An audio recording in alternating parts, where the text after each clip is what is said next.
আসসালামু আলাইকুম আমার প্রিয় মুমিন ভাই ও বোনেরা, আপনারা সবাই কেমন আছেন? আশা করি মহান রাব্বুল আলামিনের অশেষ রহমতে অনেক ভালো আছেন। আমার প্রিয় বন্ধুরা, আজকে আমি আপনাদের সাথে এমন একটি ঘটনা নিয়ে আলোচনা করব যেটা শোনার পর আপনি রীতিমতো অবাক হয়ে যাবেন এবং মন থেকে সুবহানাল্লাহ বলতে বাধ্য হবেন, সেই সাথে মহান রাব্বুল আলামিনের শুকরিয়া আদায়ও করবেন।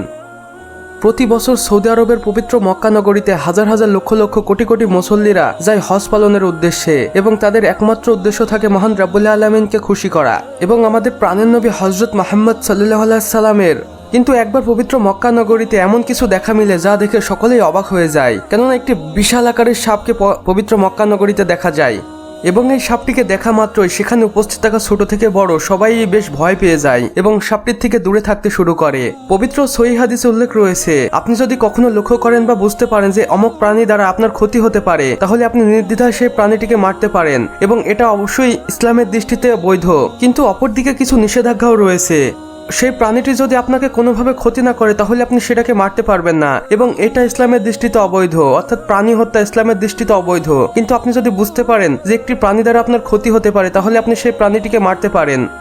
তেমনই একটি অদ্ভুত ঘটনা ঘটে পবিত্র মক্কা নগরীর কাবা শরীফের সামনে, যেখানে একটি বিশাল মাপের সাপ এসে উপস্থিত হয় এবং তাকে দেখা যায় সে কাউকে কিছু বলছে না, নিশ্চুপ হয়ে এক জায়গায় দাঁড়িয়ে আছে এবং এর কিছুক্ষণ পর সাপটিকে ফোনা তুলে দুইবার সিজদা করতে দেখা যায়। আর এটা দেখে সেখানে উপস্থিত থাকা সকলেই অবাক হয়ে যায় এবং সাপটির ভিডিও করে সোশ্যাল মিডিয়ায় আপলোড করতেই সেটা ব্যাপক ভাইরাল হয়ে যায়। তবে বন্ধুরা, এই ঘটনাটির বাস্তবতা কতটুকু সেটা আমি জানি না। অনেকেই এই সাপটিকে সাপ নয় বরং জিন বলে দাবি করছে। তারা বলছে জিনটি সাপের রূপ ধরে এসেছে এবং পবিত্র মক্কা নগরীতে হজ পালনের উদ্দেশ্যে হজ করছে।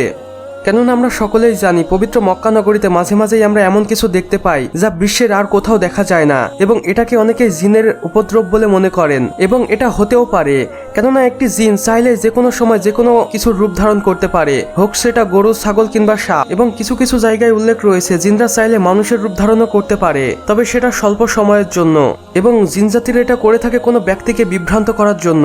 মহান রাব্বুল আলামিন পবিত্র আল কোরআনের ভিতর স্পষ্টভাবে উল্লেখ করেছেন, যে ব্যক্তির জীবের উপরে কোনো ভালোবাসা নেই তার জন্য আমার পরেও কোনো ভালোবাসা নেই। তাই তোমরা অবশ্যই আমার সৃষ্টির প্রতি ভালোবাসা দেখাও, আমি তোমাদের প্রতি ভালোবাসা দেখাবো। মহান রাব্বুল আলামিন চাইলেই আমাদের মাঝে মাঝে এমন কিছুর সাথে দেখা করিয়ে দিতে পারে বা এমন কিছু দেখার সৌভাগ্য করে দিতে পারে যা আমরা কখনো কল্পনাতেও ভাবতে পারিনি।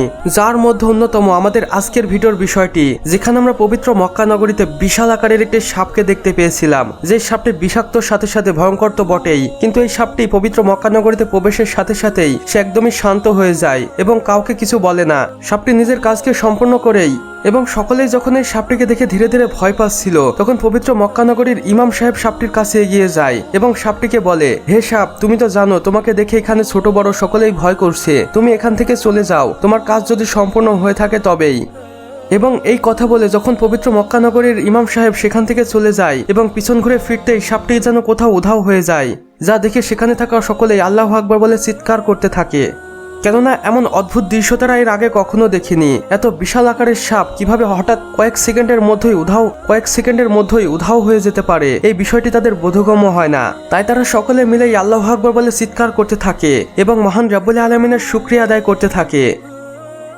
আর এই ঘটনাটি কতটুকু সত্য এর বিষয়ে আপনারাই আমাদের কমেন্ট বক্সে জানাবেন এবং এই ভিডিওটি যদি আপনাদের বিন্দুমাত্র ভালো লেগে থাকে তাহলে বন্ধুদের সাথে শেয়ার করতে ভুলবেন না। সেই সাথে আপনারা যদি আমাদের চ্যানেলে একদমই নতুন দর্শক হয়ে থাকেন তাহলে অবশ্যই ভিডিও নিচে থাকা লাল সাবস্ক্রাইব বাটনটি প্রেস করে পাশে থাকা বেল আইকনটি ক্লিক করে দিতে কোনোভাবেই ভুলবেন না। এতে করে আমাদের সকল নতুন নতুন ভিডিওর আপডেট আপনার কাছে পৌঁছে যাবে সবার প্রথমে। সম্পূর্ণ ভিডিওটি দেখার জন্য আপনাকে অসংখ্য ধন্যবাদ। খোদা হাফেজ।